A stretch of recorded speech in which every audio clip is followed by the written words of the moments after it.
É importante ser observado, então, meus caros, que nessa aula que eu estou compartilhando com vocês, eu vou introduzir o pensamento de Kant, Immanuel Kant. E aqui é para contribuir para o autoconhecimento. Immanuel Kant, esse filósofo do século XVIII, vai nos dizer que tem 4 questões essenciais dentro da perspectiva filosófica que ele estabeleceu, que é o que podemos saber, questão epistemológica, que ele vai estudar na crítica da razão pura, o que podemos fazer, a questão moral, que está na crítica da razão prática, a ética do comportamento, estabelecer a qualidade dos valores que podem nos condicionar, digamos, uma melhor qualidade de vida, o que podemos esperar, o tema da esperança, que é próprio da religião, da espiritualidade, e por fim, o autor vai estabelecer a questão de quem somos nós, que é a pergunta antropológica. E é a 4ª que eu vou tratar rapidamente contigo aqui. É o questionamento que vai apresentar no texto resposta à pergunta o que é iluminismo, Aufklärung. Nesse texto, vai compreender que o ser humano, quem somos nós, é a possibilidade de criação, de criar. A antropologia, nós, a condição de homens e mulheres, temos a ousadia de estabelecer uma imaginação do nosso possível futuro. Como já disse nas aulas em diálogo com o Sartre, não significa que aquilo que imaginamos vai acontecer 100%, tem fatores sociais, políticos atrelados. Muitas vezes contrário àquilo que temos como valor ético, que eu já destaquei para vocês, situações de pessoas que vivenciaram torturas, mas que soube emancipar dessa ocasião, disso que ocorreu na vida delas, de modo que pôde ser superado esse trauma. Ou soube conviver, digamos, com uma maior resiliência, esse trauma vivido no passado. Então, na perspectiva do Immanuel Kant, quem somos nós? A condição humana é marcada pela criatividade, da criação. Nós temos esse elemento que é de transformação, de mudança. E é interessante que nesse texto de 1784, que antecede alguns anos a Revolução Francesa, que acontecia em 1789, nós teremos um outro curso em breve sobre isso. Então esse autor, que de grande impacto para esse momento político da Europa, que impactou também todo o Ocidente, esse autor, Immanuel Kant, vai compreender então a palavra sapere aude. Ouse pensar por si mesmo. Aquele que não pensa por si próprio, vai dizer o Immanuel Kant, está na menoridade. Significa que alguém na menoridade é alguém que delega que o outro vá ser responsável pela sua vida. Ele delega o seu cuidado para uma pessoa que vai cuidar dele. E é esse o ponto que a gente pode cair numa interpretação, digamos, psicológica, psicanalítica, de uma dependência emocional. Há pessoas que necessitam de amuletos para poder sobreviver. Seja amuleto de um relacionamento amoroso, de uma superstição religiosa ou de uma ideologia totalmente equivocada dentro do espectro político, que pode levar a sistemas totalitários. Então é importante ser observado que a pessoa numa condição de menoridade, ela negligenciou a conscientização da própria responsabilidade com as decisões que vem a fazer. Então a maioridade, para o Immanuel Kant, é a saída da menoridade, que significa o que? A tomada de consciência de pensar por si mesmo. Sapere aude. É esse o fundamento que o autor nos coloca. Sapere aude, pensar por si mesmo, cara, não é simplesmente você pensar ao ponto de não estar em diálogo com a ciência, com a filosofia. É importante salientar que nós estamos falando de uma tradição iluminista, de um período histórico que havia surgido pelo Diderot e d'Alembert a enciclopédia. Os iluministas estão preocupados com a luz da razão. Por isso, sapere aude, ouse pensar, é necessário tomar como premissa a consciência do conhecimento, da ciência, das teorias, do saber que nos pode ampliar a expansão da consciência. Fazer com que a nossa mente, como se fosse uma ilha, uma pessoa que está na menoridade, imagina que é uma ilha muito pequenita, uma ilha pequena, mas a pessoa que faz um estudo, que tem conhecimento em várias leituras, que estuda, que tem contato com pessoas diversas, que obviamente ela faz uma atividade mental de não ter preconceitos, discriminações por quem é diferente dela. E a partir disso ela vai expandindo a sua mente. É como se fosse alargar a sua mentalidade, a sua consciência.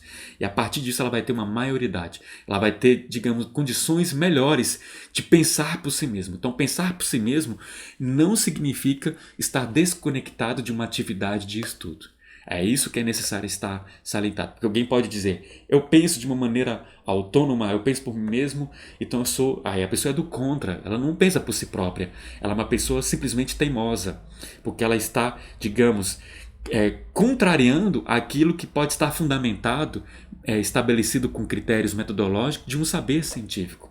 Ela quer, digamos, ser um negacionista de um saber que está válido e que, se for para questionar, tem que questionar com os critérios que faça tocar de fato a lacuna daquele saber científico e não tocar em algo que já está estabelecido como uma verdade e que, uma vez você quer descartar aquilo como verdadeiro, é apenas uma teimosia de alguém mimada, uma pessoa que tem um negacionismo, uma postura de ver o conhecimento científico como uma postura de um negacionista.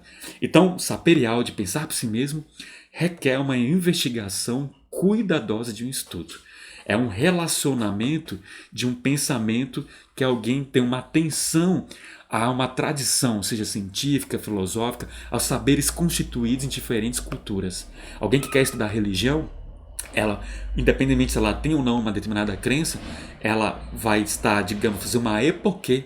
O que é uma epoquê? Ela vai fazer uma suspensão de juízo de preconceito. Porque é uma metodologia da fenomenologia de Edmundo Russo. Então ela vai abrir mão dos seus preconceitos e ter um contato com aquele saber religioso, seja islâmico, judaico, de um saber xamânico, de alguma tradição indígena e assim por diante. Porque ela quer, de fato, ter um relacionamento de alteridade, de um saber que possa lhe expandir a consciência. Não somente que ela vai aderir àquela espiritualidade, mas ela possa tomar consciência do que aquilo significa em seu contexto histórico e cultural. Saperialdi é isso, meus caros. É necessário uma metodologia diária de estudo. É esse o convite que eu faço a vocês. É importante estabelecer um tempo de uma academia mental. Nós não temos uma atividade física que eu vinha falando no início dessa aula, de a gente de repente se programar a médio ou longo prazo de uma transformação física a partir de atividades que eu possa fazer com o meu corpo, seja com artes marciais, seja com uma musculação ou algo do tipo, de uma dieta que eu faço a partir dos alimentos que possam me nutrir a um favorecimento da minha saúde corpórea, biológica. Também temos que pensar acerca do estudo em como essa mesma condição de atividade, de uma musculação do pensamento, de uma atividade que me requer uma oportunização, uma oportunidade de nutrição a novas configurações de entendimento do mundo, das emoções e de como eu posso decidir melhor na circunstância que vivo, na realidade que estou inscrito. É esse o ponto do saperialdi. Só vai ter a saída da menoridade aquele que tem um esforço de estabelecer a si mesmo um cuidado investigativo, seja consigo próprio, que nós chamamos de autoconhecimento, e que ao se concretizar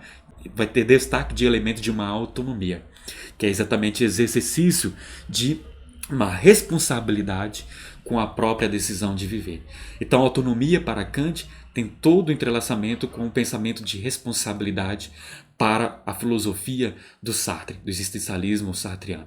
Ou seja, a maioridade requer dessa pessoa que está nessa condição de autonomia de ter a consciência de tudo que ela pensa, fala e age, tem uma responsabilização. Ela tem a responsabilidade do seu próprio ser. E para isso ela vai pensar os caminhos éticos possíveis para a afirmação desse ser indivíduo que ela possa se tornar. O indivíduo é aquele que se tornou único, singular e original. Tema que eu vou tratar na próxima aula com vocês, meus caros. Então esse elemento fundamental aqui que eu trouxe em diálogo com Immanuel Kant. Não estou aqui preocupado na premissa de afirmar que Jean-Paul Sartre é um kantiano. Não é isso que se trata. Numa discussão acadêmica, obviamente isso estaria num outro tipo de nível de debate. Eu trago esses autores, tanto Immanuel Kant em diálogo com Sartre, nessa perspectiva de pensarmos a responsabilização das nossas decisões como elaboração do projeto de vida, exatamente na condição de afirmação da nossa autonomia, que significa essa condição da conquista da maioridade.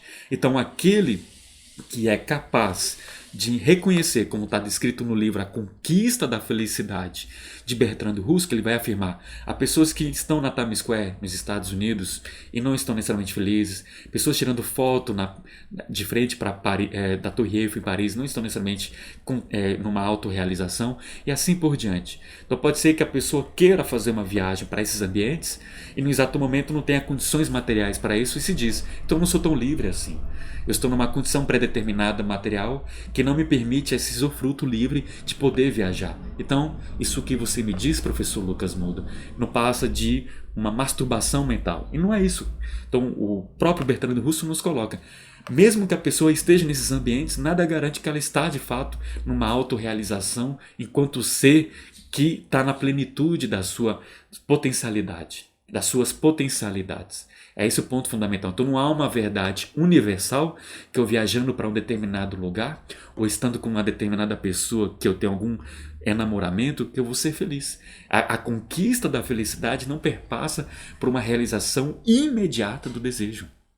Também aqui não é uma leitura, obviamente, de reprimir o desejo. Óbvio que não. Não é uma leitura, digamos, arcaica, medieva, que vai colocar uma conotação do desejo como algo que seja obscuro, no sentido demoníaco da condição humana. O desejo é parte da nossa profundeza da subjetividade, mas nem sempre ela vai afirmar a nossa plenitude. Ela pode inclusive confrontar, dados os exemplos que eu dei durante essa aula. Então é preciso achar um ponto de equilíbrio, como foi colocado na perspectiva de uma eudaimonia aristotélica. O Aristóteles vai afirmar: é necessário estabelecer um equilíbrio como se fosse um instrumento afinado. Então o autor, o Aristóteles, compreende: se você quer entender uma pessoa plena de sua realização, observe o quanto ela está em estabilidade, ela está em equilíbrio, ela está no seu próprio eixo. As circunstâncias nem sempre estão a seu favor, ou está em total a favor, mas ela se mantém no centro, ela se mantém afinada com o seu ser no mundo. Então, um instrumento musical, se estiver muito esticado, uma corda de uma guitarra, um violão, a primeira tocada ou algumas dedilhadas vai quebrar a corda. Uma corda muito frouxa vai fazer um som muito desagradável. Então é necessário afinar as cordas que tem um ajuste necessário para ter a sonoridade harmônica. Assim é com a nossa vida. É necessário achar as condições de possibilidade através do autoconhecimento para que no exercício do autocuidado de si tenhamos esse equilíbrio consigo mesmo. E isso que vai trazer a eudaimonia, que significa a felicidade. Então, a felicidade na perspectiva filosófica é exatamente esse equilíbrio de um estado de estar em paz consigo mesmo. É esse o ponto. É como na carta de tarô que eu já tinha dito na aula passada com vocês. A pessoa está numa condição da roda da fortuna, que é exatamente a abundância, e pode ser no amor, pode ser nas amizades, que está sofrendo de uma maneira saudável, ou pode ser na escassez, numa situação financeira que ela ficou em desemprego, que os negócios de comércio que ela estabelece não está dando certo. Então ela está ali, na superfície da circunstância de como o mundo faz com que ela vai estar num estado ou outro. Ela vai conforme o vento da realidade. Mas uma pessoa que está no eixo desse timão, né? No eixo dessa roda da vida, está exatamente na centralidade, é como ela alcançou a iluminação. A lucidez da consciência. A luz como lucidez das ideias. Próprio do iluminismo, Aufklärung.